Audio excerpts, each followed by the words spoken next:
Welcome to the Bernadette Jackson Podcast, where we are redefining how the world views women with daddy issues by discussing topics, sharing stories, and gaining insight, all from the perspective of a fatherless daughter. I am your host, Bernadette, the creator of Her Way. Amanda Gorman, the 22-year-old fatherless daughter, is the National Youth Poet Laureate, a best-selling author, and the youngest poet in memory to read at an inaugural ceremony. Amanda delivered her poem, The Hill We Climb, which touched on themes of unity and hope, to commemorate the President and Vice President Kamala Harris taking their oaths of office. As I listened to her poem, the line that really stood out to me was, "We've learned that quiet isn't always peace." We've learned that quiet isn't always peace. Oh, that really resonated with me because I imagine what she must have been talking about when she wrote that. As fatherless daughters, until we reach an awareness of ourselves and how our father loss has affected us, everything we do, every decision we make is filtered through the lens of that pain. So yes, she was talking about the unrest that our country has experienced for quite some time, but I also imagine that she was drawing from her own personal experiences as well. How many times have we decided to stay quiet to keep the peace while we were raging inside, or battling with inner turmoil, or silently crying out for help? How many times have we decided that we would not give voice to what we needed in the moment because we were afraid we would be shamed or rejected?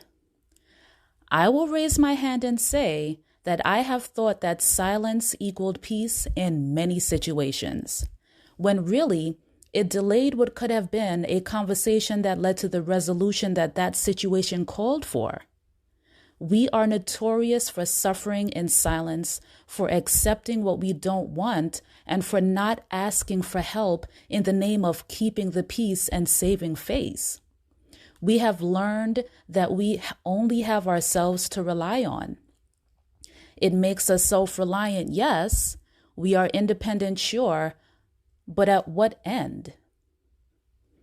What we really want and have always hoped for is to have the type of safety in relationships where we could show up authentically to, where we could say, see, this is where I hurt, and not feel shame, where we could feel so comfortable that we were able to work through our healing. Here's the thing. That only comes with the decision to be honest with ourselves and the people we allow in our space. We cannot wish it into existence. It will take work, real, intentional, self-discovering work.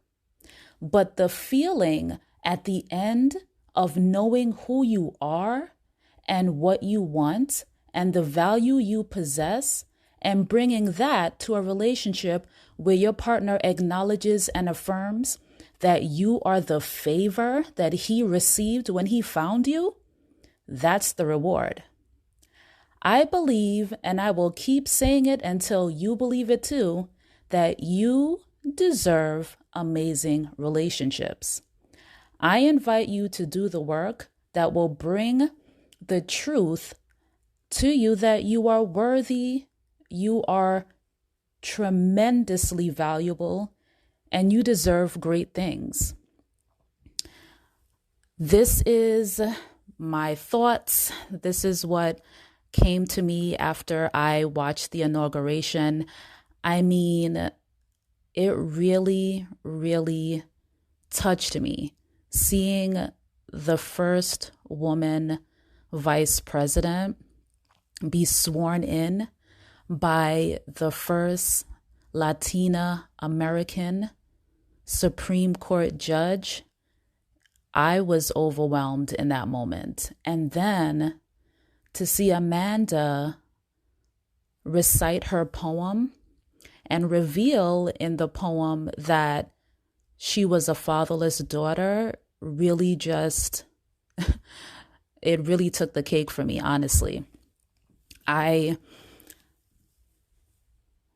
didn't have words for a while, honestly, after watching the inauguration, but just sitting there with my thoughts and rewatching the portion with Amanda's poem really just gave me these thoughts, and I felt that I needed to share it with you. There is so much of what we experience and what we allow that has been life altering, but can also be the starting place for something new. And I think that a lot of times we feel that our father loss is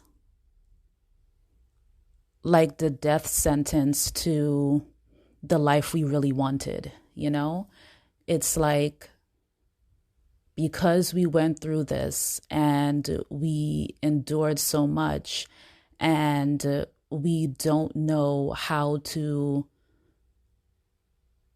heal or how to trust someone enough to accept a new thing, that we are doomed to experience the same types of relationships that we don't want. And it's just not true. It just is not true. And so my mission with this podcast, with my work, with my group coaching program, Her Way, is to remind fatherless daughters that they deserve amazing relationships, and nothing that they experienced is an indictment against their character or the value that they have in the world. And I really just need you to know that as long as there is breath in your lungs, that there is space and opportunity for you to decide that you're going to do a new thing, for you to decide that you're going to be who you have always wanted to be, and then take the steps to get to her. And you can bring along your childhood trauma. You can bring along the little girl inside of you that will need to be soothed from time to time, but you do not need to sit down in that pain with her forever. You can decide that you're going to take her hand and walk her into the light of you becoming exactly who you have always wanted to become. And that work is going to be gritty, and it is going to be hell, to be honest with you. But the feeling on the other side of that, where you see that you have fully stepped into the truth of who you are and the value that you have, and you bring all of that awesomeness into relationships with everyone, and you can fully stand up and give voice to your needs and desires because you prioritize them and you expect for others who are in your life to do the same. That is what you have always wanted. And so I'm going to work until every fatherless daughter that I come in contact with understands that she can have exactly what she has dreamt about. And I want to be the person who will hold your hand through that process. Because you deserve amazing relationships. I love you guys, and I will see you in the next one.